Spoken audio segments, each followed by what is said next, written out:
Multiple sources are reporting that Utah is so back, they're going to win the Big 12 championship by 42 points. This is the Big 12 squad. Don't say Grande squad. How do I usually open it? I don't remember. You're talking ball with the Big 12 squad. From Oklahoma State to Utah, from Kansas State to BYU, from Houston to Texas Tech, it's the local experts of the Locked On Podcast Network bringing you scoops, breakdowns, and the most comprehensive preview of the upcoming Big 12 weekend. Buckle up. It's the Big 12 squad, and we have a seat for you. No hurt feelings and thin skin allowed. Squad up. You're part of the Big 12 squad. Oh, baby, squad up. Happy Thursday night, everybody. Grab your favorite brew, and hang out with us in the Big 12 squad. We are joined by He's a Man. If we didn't have a mute button, we would have been canceled years ago. His name is Cody Stovall, host of Locked On Oklahoma State. Oh, there he goes. He's got a house, and he's engaged. Kevin Borba of Locked On Buffs. Maybe he got married. Don't remember. Nick Maravitz, man of many, many words. Sometimes we got to shut him up. He hosts Locked On Cyclones, talking all things Iowa State. He's the consummate professional. He's the journalist of the bunch. It's Chris Level of Locked On Texas Tech. Don't forget, it's a basketball school, but they're pretty good at football. Undefeated out here.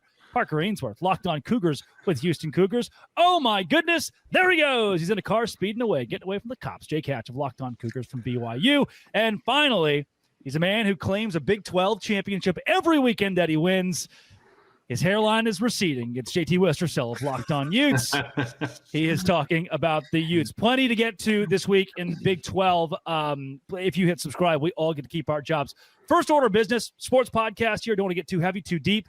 Thoughts and prayers with Jake, the entire community, with the Church of Jesus Christ of Latter-day Saints after the tragedy on Sunday, the passing of President Nelson. I know it's been a huge topic this week. A fine for Colorado for anti-religious speech for against BYU from the Buffs.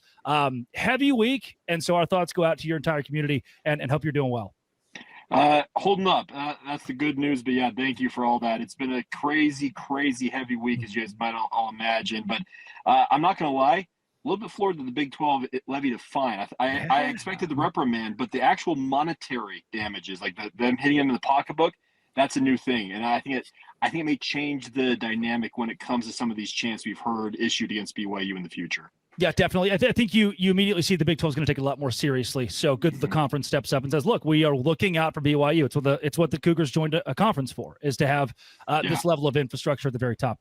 Past that, JT Westercell, 30 seconds. Why are the Utah Utes the best program in the Big 12 again?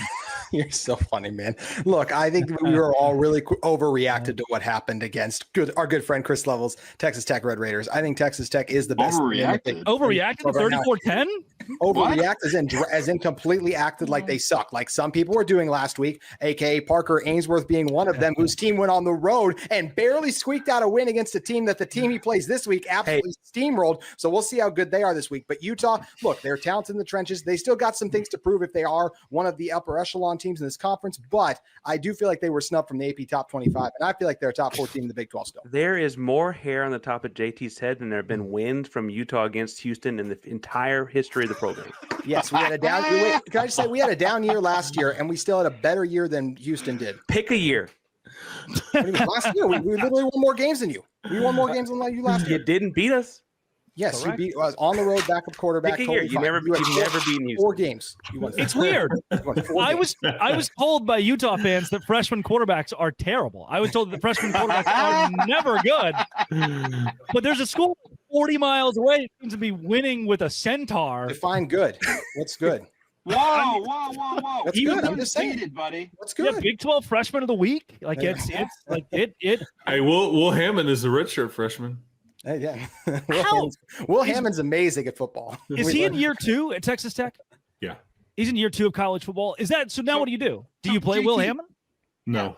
I mean, not yet. I mean, I think he will play. I think he will play some, but I think they were already doing that, like red zone stuff. I envision them using him like they used Arch Manning last year in Austin, kind of red zone, use his legs, and that worked well. Well, it did last year for when you have Quinn Ewers and all that stuff. So I don't know how this is going to play out, but I mean he will play some anyway. But it just shows you, I think you got more than one guy that can go get it done.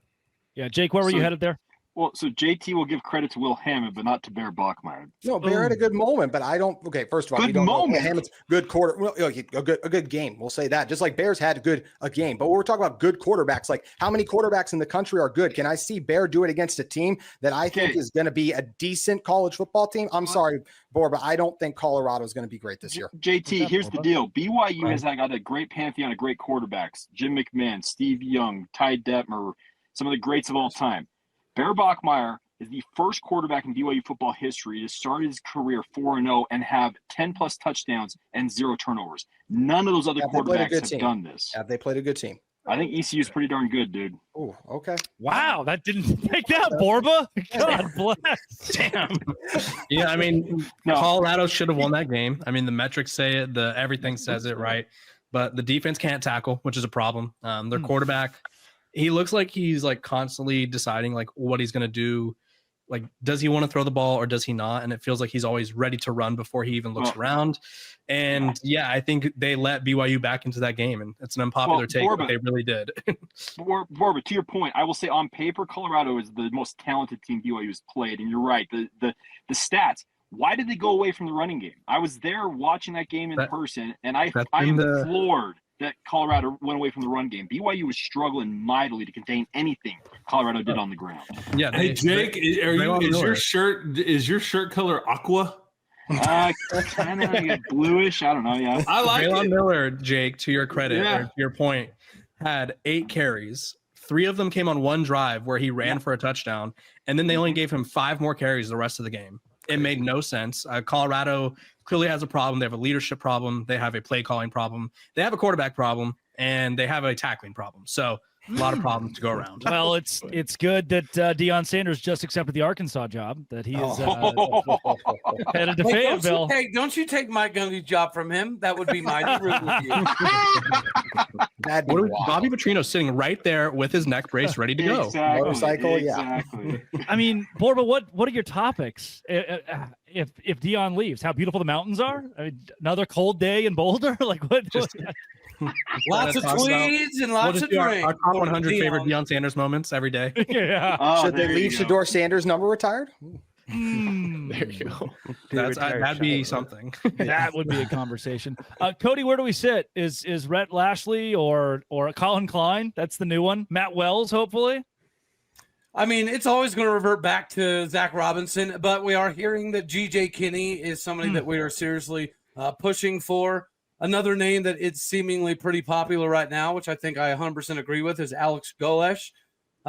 It's going to be interesting to see what other jobs pop open, right? I think if Baylor pops open, GJ could become problematic. If Florida pops open, that could be an instance where Alex Golesh is more predispositioned to end up there. But Golesh does have connections to Oklahoma State. He did work as a GA in Stillwater for a couple seasons.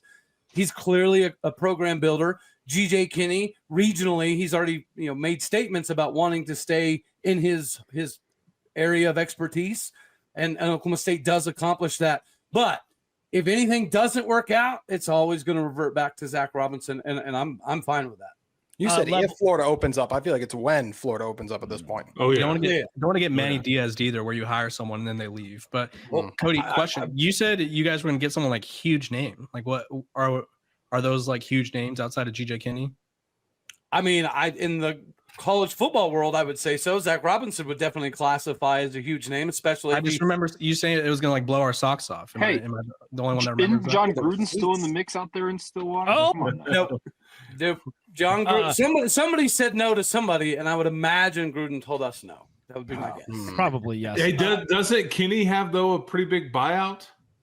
No, it's like 3.4 mil. Okay, I thought that was which is big for the current situation.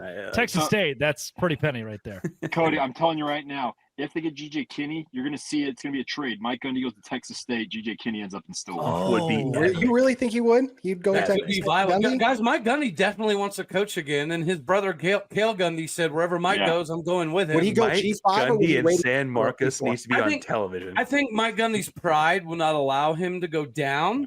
But I mentioned Arkansas somewhat jokingly, but if you're Mike Gundy and Oklahoma State plays Arkansas in a couple seasons, that's got to be somewhat of an appealing option. So he's probably sales pitching himself to Arkansas. He'd be smart to do so. I want him to go do TV, man. He belongs on the desk. I mean, inject that into my veins, man. Gundy on the Big 12 squad. Right? That when he pulls that out, whatever network he's on is going to be like, maybe not. No, I think he'd be great, man. Him and Fox are gonna get along just fine. He's gonna. What was the T-shirt he wore? Like, I think that network. Gotta love Fox. Hatch is bouncing. I've got a question between GJ Kinney and Jeff Traylor. Why are we not talking about Jeff Traylor? That's coming up. Locked on Big 12 Dose Grande squad. Hey. Today's show is brought to you by FanDuel. FanDuel is exactly where I go this weekend to pick the money line of whoever is playing against Utah and probably win many, many, many monies. And it'll go into my pocket and I'll be so excited and happy. FanDuel is actually where you can go and win a whole lot on college football and have a whole lot in free play in your back pocket. For just $5, you throw $5 down if your bet hits. If your $5 bet hits, from there, that's exactly right. You get $300 in bonus bets to use across the app however you want to. So, here's what you do. You download the FanDuel app. You throw $5 on whatever game you want to, including Utah versus BYU. And when the bye week wins, you win too. All of that and more at FanDuel.com. Visit FanDuel.com and do it today. FanDuel.com. Today's show is also brought to you by Square. I go down to Island Daiquiri here in Wilmington Island, Georgia, and I enjoy a daiquiri, an Island Daiquiri, and it's run on Square. Your entire neighborhood actually is run on Square. We know that they're just those places that are pillars for you in your neighborhood. And with this episode being brought to you by Square, I bring up Island Daiquiri that's right down the road. And when I go there, I boop, boop, and do the little phone thing to your face, and you click on the Square thing, and it pays for the whole shebang. And so Square is what keeps your neighborhood feeling like home. Right now, go to square.com/go/LockedOnCollege to learn more. But before you do, go support your favorite neighborhood spot. You'll be happy you did. Square. See you in the neighborhood with Square. Utah, JT, you think Utah can win the bye week? I'd say so. They actually comes at a good time. They need to get some guys healthy, improve on some things. So I feel like, yes, I think I am fascinated the next time that they play, because I know we're sitting here talking about various teams, and we're representativeless when it comes to the Sun Devils on this lovely show. Arizona State, man, it's their league right now. Is it not? They're 2-0. I know Nick's guys have something to say about it, but like that Utah and Arizona State game, that's a big one. That is a big one. Chris, it's their league in the sense that they won it last, but do you feel like they've been the most impressive team? Because I have been more impressed by Tech and Iowa State. I would say, okay, and that's an eye test conversation, but here's what I would say. Arizona State has the longest such streak in the country, and they've won 8 conference games in a row, okay, dating back to last year. Nobody in the country has any longer streak, and it can look ugly all we want it to, but they've got a pro at quarterback. They've got a pro at receiver. They figure out ways to win close games. I don't know, man. That's pretty salty, because they did not play their best the other night against TCU and still figured out a way to get it done. And I think you can make the argument their tight end could be a pro level dude as well. Absolutely. I think TCU is strong, and I think that was an impressive performance for sure. I do think that Arizona State won a lot of one-score games last year, and they lost their best player. It stands to reason that just on percentages, they're going to lose a couple of one-score games this year without him. And I understand that. I personally don't think anyone in the conference is going undefeated. I don't think the Big 12 champion goes undefeated this year. But I also feel like that 2-loss team could be a 3-loss team without a whole lot of changes, let alone losing their best player. Like that doesn't feel like that big a stretch. Parker, you mentioned the close game thing in the Big 12. I think that's something that we just need to become welcoming of, because it's going to happen repeatedly. I don't think we're going to see a lot of blowouts all that often in this conference. Even from a lowly Oklahoma State, you're probably going to beat us, but you're probably not going to blow the absolute doors off of us more often than not. And it's just because the strength of this conference to some degree. I love Mountaineer Paul, man, but really quick, I just don't know if West Virginia is going to stay in a lot of games this year. I don't know. And it's funny, you're talking about Arizona State in one-score games. I don't know if they'll win a bunch more. They've won 2 of them in a row in the league, so they keep it going. So just throwing it out there. Everybody promised me that this year the teams that won those one-score games would flip. JT, you've used that about BYU having so many one-score games last year. Then what does BYU do against Colorado? Can they play yes, I want them to play a good team, and then I will concede I was wrong about that. I'm just going to say that. Colorado's the team that flipped, Drake. They don't have Houston on their schedule this year. Georgia Tech, they lose to BYU. Colorado's the team that flipped this year. All right, so I want to get back at some point to the G.J. Kinney and Jeff Traylor thing, because we've just forgotten Jeff Traylor into the void here. Parker, though, is this the week that Houston, the eyes of Texas, will be upon you, that they knock off Texas Tech and become a legitimate power? Look, let's be honest. If Houston beats Tech, I think there'll be a lot more eyes on the game on Houston than just the eyes of Texas. But I will say, and I've said on the show before, laughed at me, and then we beat TCU and Kansas State last year. I don't think Utah was at their whatever last year, but they did, right? Houston and Willie Fritz are going to win games they're not supposed to every year. That's just what Willie Fritz does. It's what he's done everywhere he's been. Chris and I just spoke recently about they're coming off of a bye week. They've been told their stuff doesn't stink for a little bit. They're in Lubbock, right? It's in Houston, night game, all that kind of stuff. It just feels like they might just have 24,000 people there, huh?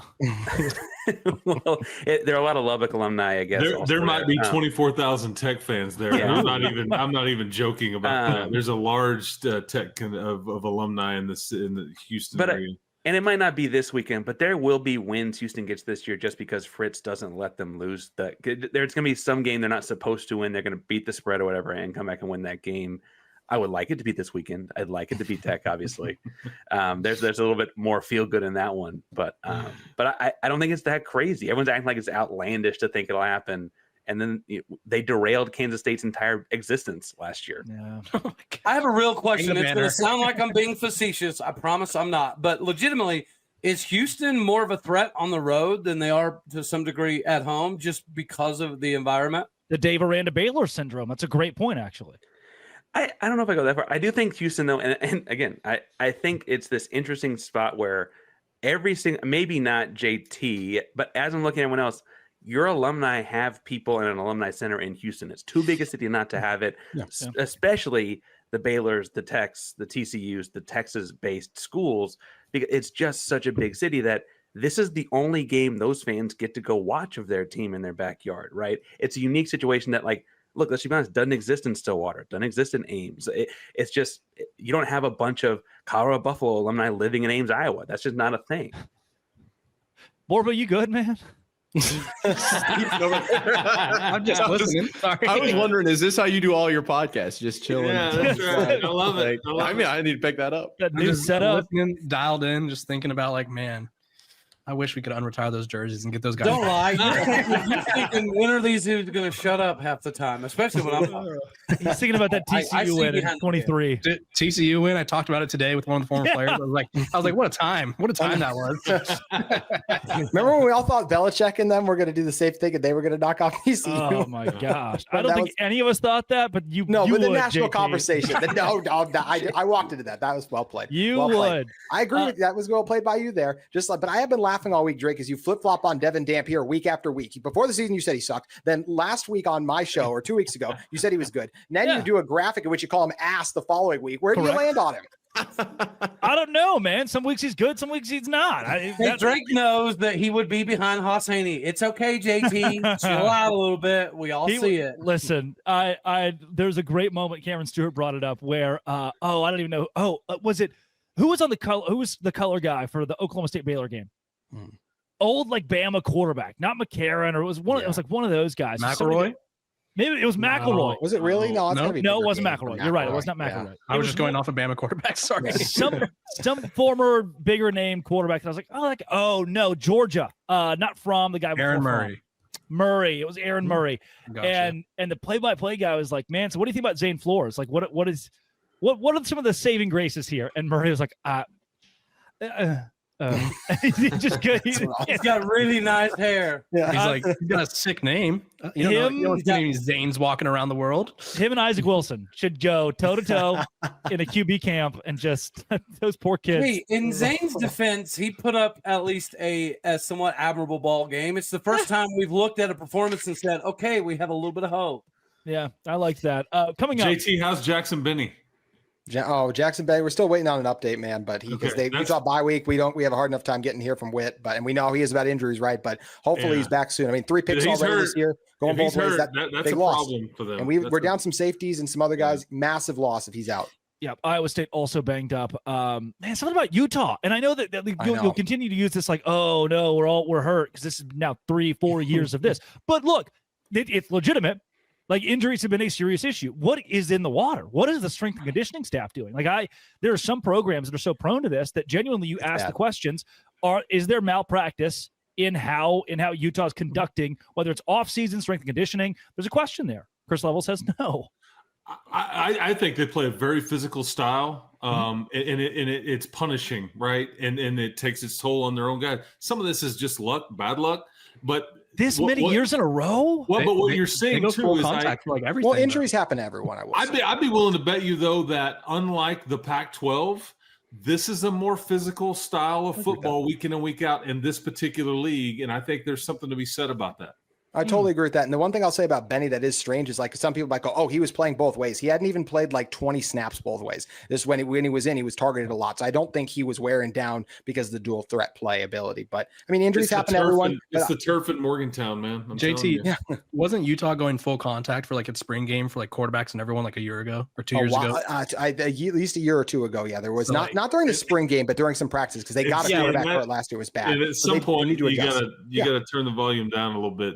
That's self-inflicted on some of that. Yeah, I'm pretty sure it's a finable offense to disagree with Level, but I think that there is some validity to the strength and conditioning thing because Oklahoma State we don't practice heavy, we don't go to the ground, but our strength and conditioning coach is world renowned for being able to get people 45, 55 pounds heavier and all that fun stuff. But there has been a lot of injuries in Stillwater, and we don't do any full contact stuff, and it's been piling up over years. And you're starting to hear some things that it's because he's all about mass and he's less about dexterity and flexibility and lateral side to side stuff. He's a weight room dude. He's an old school, I'm going to put a bunch of weight on you kind of guy, and maybe less about the dexterity portion. And I think that could be viable to that argument. Are they wearing the bras in Stillwater, Cody? What's that? Yeah. Are they wearing the bras? Or are we just going straight weights? Catapults? No. We like to let it. We like to let it hang free in Oklahoma, man. The boys from How Oklahoma. How else do you drive down a dirt road after so many beers? You got to let it free flow. San Marcos not only welcomes that, they encourage it. They're going to love Mike Gundy in San Marcos. It's going to be a riot. Coming up, GJ Kinney, like we were saying, GJ Kinney or Jeff Traylor, locked on Big 12 Squad. Today's show is brought to you by Mazda. Mazda is bringing class, power, and style to you, and Mazda cars do simply more than move. Mazda delivers confidence with every ride with more IIHS top safety pick awards than anyone else. From footwork to breath work, athletes sweat all the details. Mazda brings the same intention to how they craft every model. All-wheel drive, standard in every crossover SUV. You can drive with confidence through almost any season. Like our players, we sweat every detail because when you make every move count, impossible becomes irrelevant. Mazda, move and be moved. Today's show is also brought to you by Game Time. Game Time is exactly where I go when I'm looking for concert tickets to my favorite college football game, or even going to a comedy show. Went and saw Tyler Childers in Queens, New York this week for dirt cheap in the pit. I was standing from me to you to the artist, all because of Game Time and how cheap tickets are. Pull up Game Time, couple of tabs, see amazing deals, and even go to your favorite college football games for as low as $25.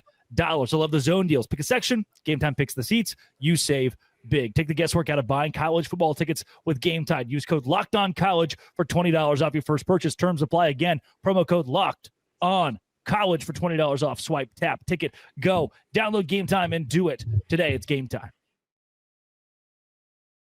Chris Level, if GJ Kinney did not beat Baylor in that game, is he on the top of everyone's list as the next hot name in coaching candidates?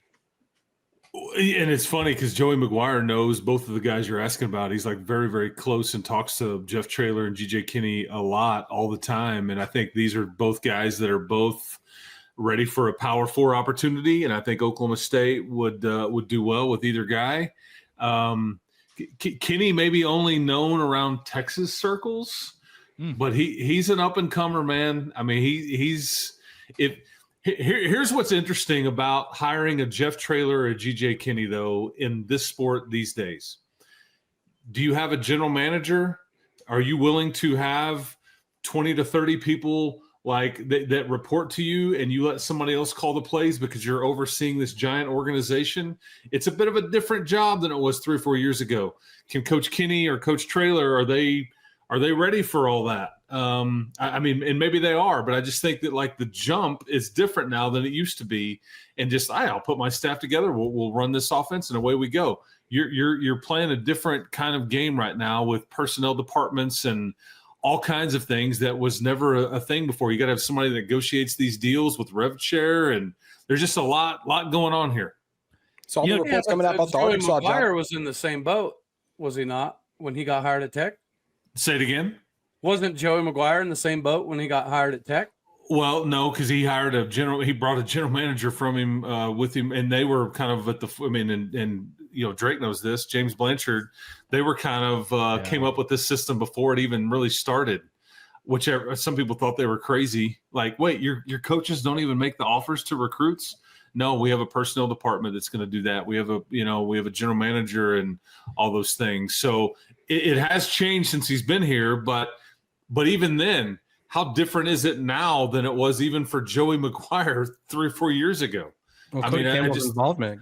Touch on that, Chris. Is like, when did that start? Like, estimate. Year and a half, 2 years ago. Right. So that changes. And these folks are involved in all these programs.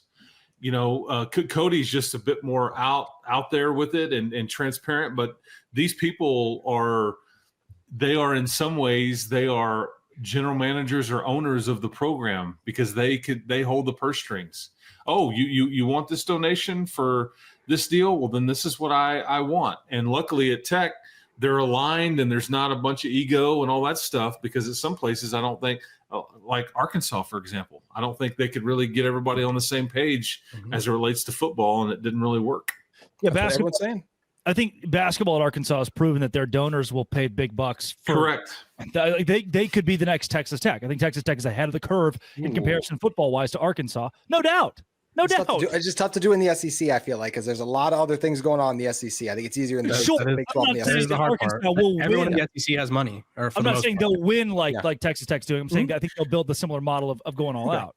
Yeah, I will. Because even their athletic director sat up in front of a bunch of people, Hunter Yurchek, like a week and a half ago, and he said he was like, "We are built to win a national championship in basketball and in baseball. We are not built to win a national championship in football." And I think everybody was like, "Whoa, how dare you say that?" But I think people in the room are like, "Yeah, I get it," and they're not. It's tricky to tell your fans that, but they're not built to win the SEC, much less a national championship in football. Then he also said they're going to invest more money in football, so they can be. And Sam Pittman's like, "What about me?" Yeah. And Mike Gundy's saying, "What about me?" That's exactly. He's writing the letter again. He's writing the letter. Talking to Coach Patterson last week about this, Gary Patterson, he was like, "Look, it's no secret when he got fired from TCU, he went from 1 full-time strength and conditioning coach to Sonny Dykes has 5. It's like, what? Why did I get that? What is it? But it's the new shiny toy when Jeff Traylor comes to town, when GJ Kinney, which, by the way, Traylor coached GJ Kinney at Gilmer High School. Pretty awesome. When that guy comes to town, they get the bells and the whistles. They're the cool new toy. But he didn't play at Tulsa, right? That's important. All right. You forget that GJ Kinney is a Golden Hurricane legend. And since the Golden Hurricane just got rid of Mike Gundy, I feel like this is only fitting. Wow. Well, and if we're going on old hats, Traylor did coach at Arkansas as an assistant for a while. As far as like where this three-ring circus ends up, I would also point out someone who I think I'm the most recent coaching hire in the room here. Nice. Kinney and Traylor were both very high on Houston's radar. It's the matter of time for them to make the G6 to P4 move, and I think people know in bringing them in, they're going to have to fill in the gaps on the personnel stuff, because that's not a thing. That's just an assumed cost when you bring this in, because they haven't had to deal with that in the same kind of way. Right? I asked Mac Brown last week, who does his makeup, which was a wild thing to ask Mac Brown, but he was looking real. He was looking real glimmery. And he somehow segued that into like a parable about how he does his own makeup, because when he was hired at Texas, he had 35 staffers, and now they have 105 staffers. Yep. Like it's an insane. I mean, even some of these universities that are big now or were big then, sometimes they don't if Kenny gets hired at Oklahoma State, he's going to have access to more staff than he's ever had before. More people than he could ever hire, that he knows to hire in departments like what Texas Tech's doing, where it may not be Joey McGuire shaking your dad's hand and giving you the offer. It's going to come from a much more infrastructured position in your football program, which I think is a good thing. And Oklahoma State does have somebody I feel like Traylor's up for a job every year. Like, Texas it's weird, isn't it? Like Traylor, maybe he's like staying too long. Like, go now. Is he pulling a Matt Campbell? Well, he wanted to go to A&M, but they went with Elko instead. Right. But he's up for every job though, Chris. Yeah. Right? Like in the state of Texas. Sounds like and he was in the Texas Tech job, and I think he essentially was like, I don't want to. He kind of was like, wasn't super interested in that one either, and. I think he prefers to be at UT or A&M, but those are difficult to get, as we know. Yeah, for what it's worth, even Eric Morris at North Texas is a name that you're hearing float quite a bit around in Stillwater. Jeff Traylor I haven't heard him mentioned other than like national analyst, but inside Stillwater, I mean, I've heard even Colin Klein mentioned, but no Jeff Traylor. So I don't know if he doesn't have any interest. Or maybe he's trying to build a Boise State kind of thing, or like the Gonzaga of football, where it's just like, why can't this be the G5 or G6 now representative? And I can tell you that he has been frustrated at UTSA in the last 2 to 3 years for what they don't have. Yeah. But again, you overstay it a bit, and it's like, okay, well, now I don't have any more leverage. So who knows? It'll be Willie Fritz. Willie Fritz has this. Fritz is like he's now 65, 67. 65. He's 65. 65. He's won every. But the deal is, and the Tulane thing took a while to build up. But he had multiple examples of building programs up. Yeah, Traylor and Kinney didn't have though to get to this. Houston, but Houston. Well, and I think Lance Leipold went through a very similar trajectory as Willie Fritz has. Yeah. Lance Leipold at lower division football is an actual like legendary name. Yeah, like legendary. That was a bad loss last week. Really quick, what happened with Kansas? I think if you're a competitor, I think Cincinnati's got a chance to make things interesting, man. I agree, guys. I selfishly need Cincinnati to be good because I need homecoming to be a night game. I don't care if we get absolutely massacred. I just selfishly need it to be a night game. So are they last year's Arizona State where we all think they suck and then they go on and make a run? That would be crazy. Well, especially if they lost to Nebraska, that would really hurt if they end up being the good one. Yeah, because they moved the home game. They're not going to be that Arizona good. State JT. lost to Mississippi State is hard to swallow. Just good enough to be interesting, but not that good. They're not winning this league. Love it, baby. This has been and always will be. If you hit subscribe, we can keep our jobs locked on. Thanks for making our shows your first listen every single day. It's the Don't Say Grande Squad.